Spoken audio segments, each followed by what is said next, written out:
amazing, isn't it? Like when you really think about the natural world and how it all works. Oh, absolutely.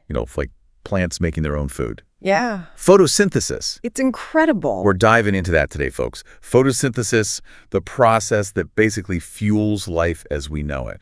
You sent over some seriously cool stuff to help break it down, a really clear explanation, and get this, a whole scientific investigation we can look at. I'm excited to see what we uncover about this essential process. Yeah, I think it's fascinating because, we just see a plant, right? Right.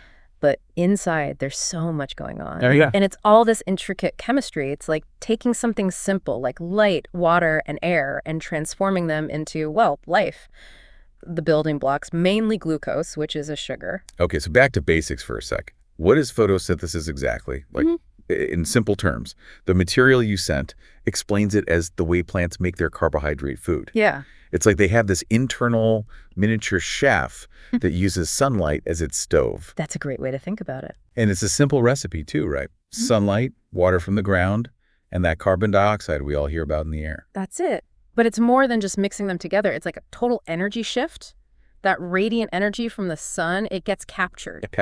Yeah. And then it's converted into chemical energy. That energy is stored in those little glucose molecules. Oh, so it's like capturing sunshine and storing it as fuel. Exactly, like tiny fuel cells within the plant. That's wild. And like any good recipe, there's a byproduct, right?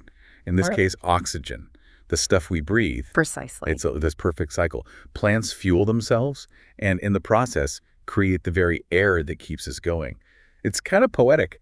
The material you sent actually mentioned that not all plants perform photosynthesis in the same way. Oh, yeah, that's right. It's called C3 photosynthesis. C3. That's the standard kind. But some plants, especially in those super hot, dry areas, have evolved these really cool ways to do it, like C4 and CAM photosynthesis. C4 and CAM. Yeah. It helps them conserve water, but it starts a little differently with how they grab carbon dioxide. It's like plants adapting to their environment, finding ways to thrive. Yes. So cool. Even on a smaller scale, like inside the plant, where does all this magic happen? Well, according to what you sent over, it all goes down in these tiny structures called chloroplasts. Yes. The chloroplasts. Think of them as the plant's personal energy factories. And inside those factories, the real star is chlorophyll, that green pigment that gives most plants their color. Exactly. And chlorophyll is super interesting. It's not just about making the plants green. You see, these molecules, they have a magnesium ion right in the center. And that's crucial for how they soak up light energy. Think of them like highly specialized solar panels, each one tuned to capture certain wavelengths of light and convert that energy into something the plant can use. Whoa. And it's not just plants, right? Algae do it too? That's right. And algae, they're underwater, right? Yeah. So they've got these other pigments that help them grab light even when it's filtered through water. It's why they're so important in aquatic food webs. So the plant's got its energy factory, its solar panels, and it's taking in the raw materials. Yeah. But how does the carbon dioxide, like from the air, actually get inside the plant? That's where those tiny pores on the plant's surface come in the stomata. Most of them are on the leaves. Stomata. Yeah, like teeny tiny doorways.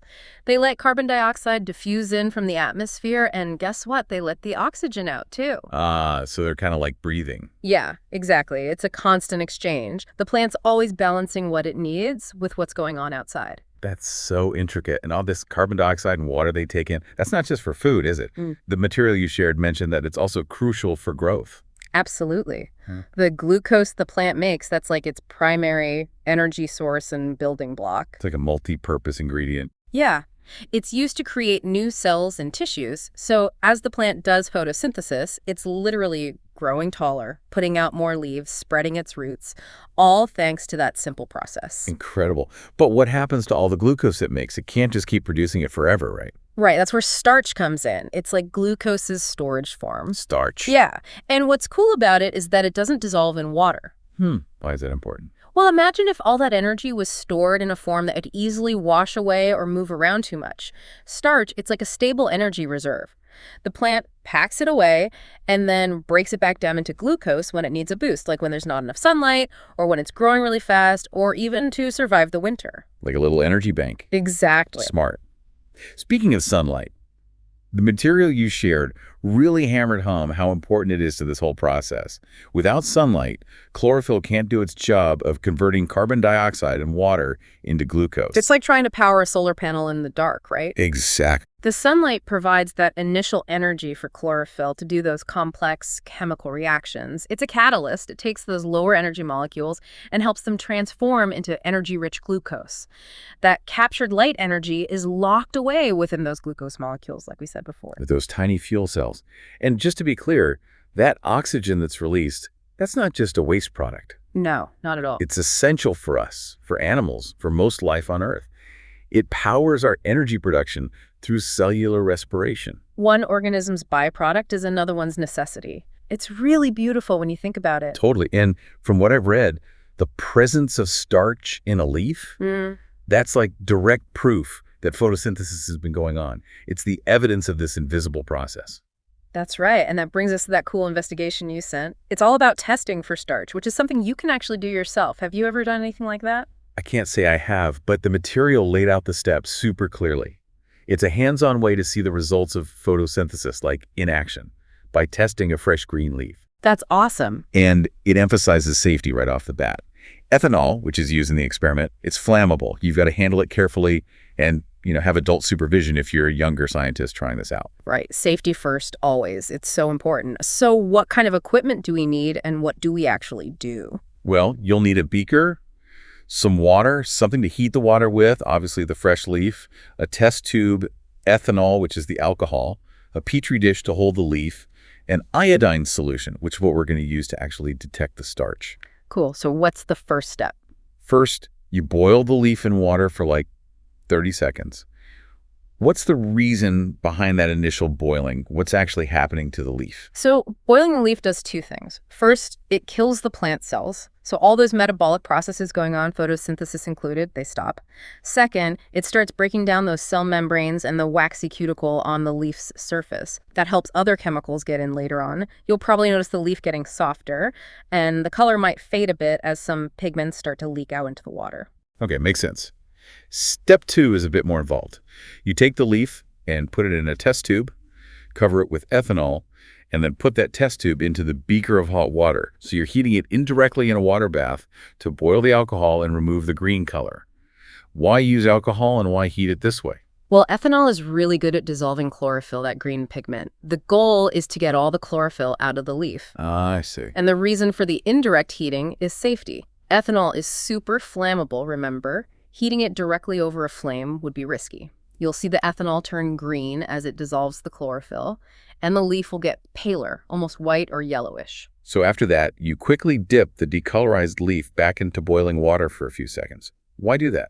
It's like a little spa treatment for the leaf after being in alcohol, which can make it brittle. This quick dip rehydrates it and softens it up so it's easier to work with in the next step. Makes sense. And then comes the big moment. Right. The actual test. You spread the pale leaf on a petri dish and carefully add a few drops of iodine solution. What are we looking for here, and what would indicate a positive result? So iodine solution, it reacts with starch and changes color. If starch is present, it'll turn a really dark blue-black. If photosynthesis has been happening in the leaf and it's stored some starch, those areas will become this obvious blue-black color. It's like a visual confirmation. That's cool. So what if we skipped steps? Like, what if we didn't boil the leaf at the beginning or didn't use the alcohol? The material you sent actually talked about that. Yeah, and it's important. If you don't boil the leaf first, the iodine might not be able to get inside the cells to reach the starch. Plus, all those cellular processes are still going on and could mess with the results. And if you leave the green chlorophyll in, it would just mask any color change from the iodine. You wouldn't know if starch was there or not. And timing matters too, right? Like, each step needs to be done for a specific amount of time. Precisely. Consistent timing ensures that you're treating each leaf the same way. Too little time at any stage, and the process might not be complete. Too much time, and you could damage the leaf. It's all about getting reliable results. It's amazing how it all comes together. You start with a vibrant green leaf, you put it through this process, and if photosynthesis has been happening, boom, you get these distinct blue-black patches when you add the iodine.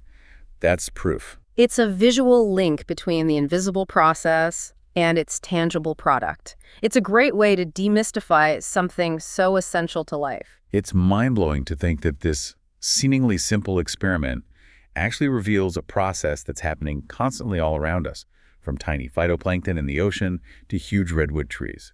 Photosynthesis is driving ecosystems and creating the air we breathe.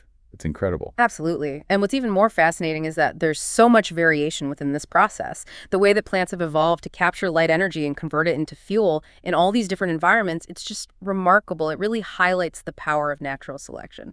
Taking this deep dive with you, learning about the equation, those variations, and even this hands-on experiment, it really shows just how fundamental and interconnected photosynthesis is to all life on Earth. Totally. And it leads to some really cool questions. Think about all the different kinds of plants out there, all the different environments they live in.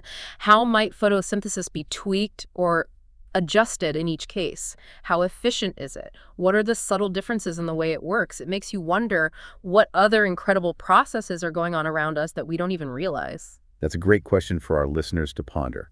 Thanks for joining me on this deep dive. Until next time, keep exploring. My pleasure.